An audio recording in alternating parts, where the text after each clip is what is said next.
How can you effectively utilise influencer marketing for your CBD business? Today I'm going to walk you through an easy to follow 5-point plan that you can implement today and get started with influencer marketing. First off, why should you trust me telling you how to run a successful influencer marketing campaign? Well, I've been leading the team at Grow by Mellow for over 2 years now, and over that time we've run countless campaigns across countries and regions successfully for many different CBD brands. I'm passionate about what influencer marketing can do for CBD brands in terms of brand building, credibility, trust, authority, and ultimately conversions. I also wrote an award-winning thesis which details a step-by-step guide for measuring an ROI in terms of influencer marketing. So without further ado, here's your 5-point plan for influencer marketing in the CBD space. So the first thing you want to do is set goals. Now it might seem obvious, but if you don't have a final destination in mind, then don't undertake the journey. Every single marketing campaign needs to be built around the desired outcome. So set a well-defined goal. It's up to you what that is. It could be something traditional like I want X amount of sales, X amount of site traffic, X amount of followers, or even I want this type of content. Set a budget in accordance with those goals, but be realistic about what you can achieve. You're not going to achieve 5x ROAS in the first phase of your first campaign, so make it achievable. Okay, now the second thing you want to do is build a shortlist.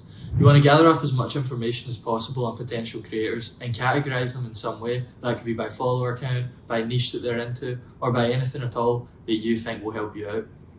The easiest way to find and categorise influencers is by using a software tool of some kind. At GBM we have a couple at our disposal, but if you're just starting out and on a small budget, then you might not have that at your disposal, and there's nothing wrong with a good old-fashioned spreadsheet.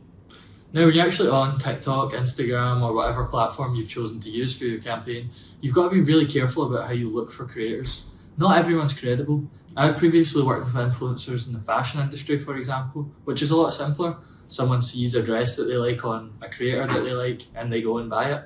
Now our industry is completely different.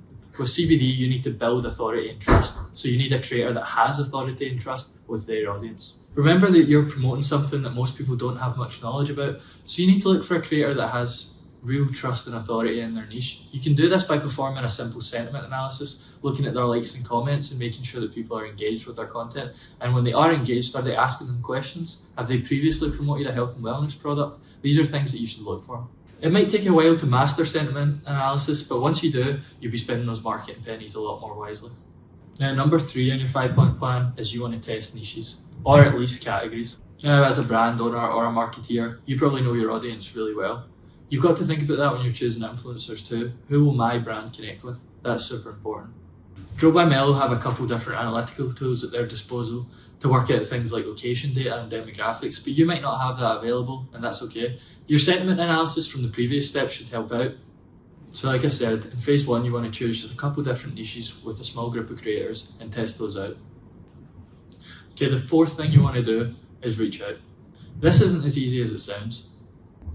Popular creators are often bombarded with 10, 100, even thousands of direct messages and emails per day. So you've got to stand out from the crowd. Now how can you do that? You've got to keep your message short and sweet and tell them exactly what you're going to give them. In most cases I would say that should be a monetary reward for their services. Beyond this, you want to keep it simple. You want to give them brief information about your products and services and why it should appeal to them. Think about the kind of content that they deliver and how your brand or product could translate into that. After this, you want to find out their pricing and see if it's within your budget. There's usually room to negotiate, but remember there's a human being at the other end. And although this is transactional, this is a human-to-human interaction, and you're going to get the best from the creator if you form a really good relationship with them right from the word go. So once you've done the stuff you'd expect, given them a creative brief, sent your products across, seen the work that they've produced and started to see results come through, what do you do next? Well, that's step 5, tracking and measuring success of campaigns. Now, tracking and measuring success of influencer campaigns is notoriously difficult. You need to consider things from a platform perspective, but you also need to consider if it aligns with your goals that you set at the start of the campaign. What are some key metrics you can look at? Well, there's the stuff that they show you on platforms, so there's likes, impressions, comments, shares, saves, and that will depend on the social platform itself. But then you can also look at what you've set up for e-commerce. So did you set up a tracking code, which can be useful for finding out how many physical sales you got from it?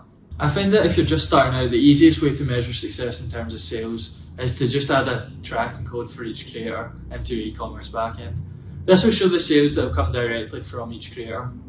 If you want to get a bit more sophisticated, then you can introduce affiliate links, and these are really to set up with different platforms across various websites and softwares. Affiliate links will help you track how much traffic you've actually pulled to your e-commerce site, and is a bit more sophisticated way of measuring data than just using a code and only seeing the sales data. But as an experienced influencer marketer, I think you need to take a holistic view to results of campaigns, and you need to look at all the key metrics available to you. So that could be things like post impressions and likes that I mentioned before. It could be sales data, but make sure that you're looking at more of a blended figure rather than straight up sales. So that's it for your 5-point influencer marketing plan. Of course, there's a lot more nuances to influencer marketing, but I didn't have time to run through them all in video today. If you want more valuable CBD marketing information, then just follow Grow by Mello on LinkedIn or at Grow by Mello on Twitter.